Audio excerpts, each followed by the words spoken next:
the effort to look her in the eyes. He despised people who sweated, and the perspiration was rolling off her in heavy rivulets. It turned his stomach to look at her wet, dripping, scarred face. "With the power I promised you, you've just had to suffer a little more than the rest of us," he explained. "But all the work we've been doing, preparing you, it's going to be worth it. Trust me. The symbols I've etched into you are seizing the power of the swords, and they're keeping it. They're looping it around, letting it build, letting it grow stronger. Let me out! Just another day or so! Let me out!" she screeched, and shadows curled round her, rising and thrashing like tentacles. He stepped forward quickly, gave her a smile. "But of course, my dear, you're absolutely right. The time has come." Her eyes widened, and the shadows retreated. He doubted she was even aware of them. Strapped and bound as she was, she shouldn't have been able to wield any kind of power. For once, Craven's smile was genuine. This was a good sign. "It's done?" she asked, her voice meek. "You're going to let me go?" "Let you go?" he echoed, and gave a little laugh as he undid her straps. "You make it sound like I've been keeping you prisoner." "Melancholia, I am your friend. I am your guide. I am the one person in the whole world that you can trust to always be honest with you." I know that, Cleric Craven," she said. He took a handkerchief from his robes and used it to take hold of her wet, slippery arm in order to help her sit up.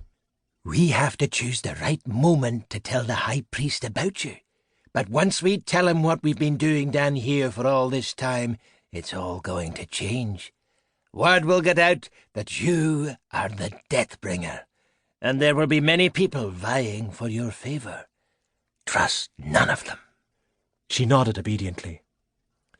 "There will be some who won't understand, even within the Necromancer Order itself. Whenever you feel unsure or scared, or whenever you just want to talk, I'm here for you."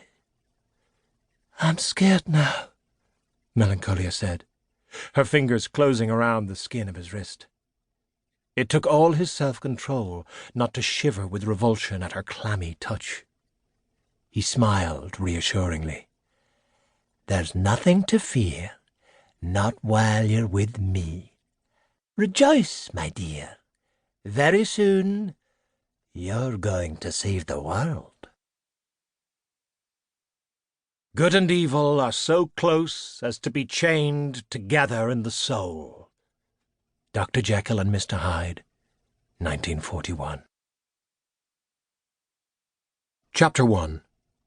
Kenny. Kenny Dunn wasn't an expert on cars. He knew enough, to be fair to him. He knew what wheels were. He knew how to open and close the doors. He even knew where to put the nozzle thing when the car needed petrol. He knew the basics, enough to get by, and nothing more. But even to a man like Kenny, smoke billowing from beneath the bonnet while you're driving is generally seen as a bad thing. The car spluttered and coughed and retched, and Kenny's grip tightened on the steering wheel. "No," he said. "Please." The car belched and juddered in response, smoke filling his windscreen. Images flashed into his mind of the car suddenly exploding into a giant fireball, and he tore off his seatbelt and lunged out onto the sun-drenched street. Horns honked.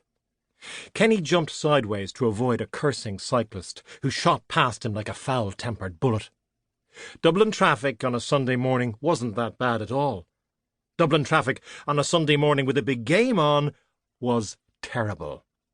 Irate drivers with county flags stuck to their cars glared at him as they were forced to change lanes.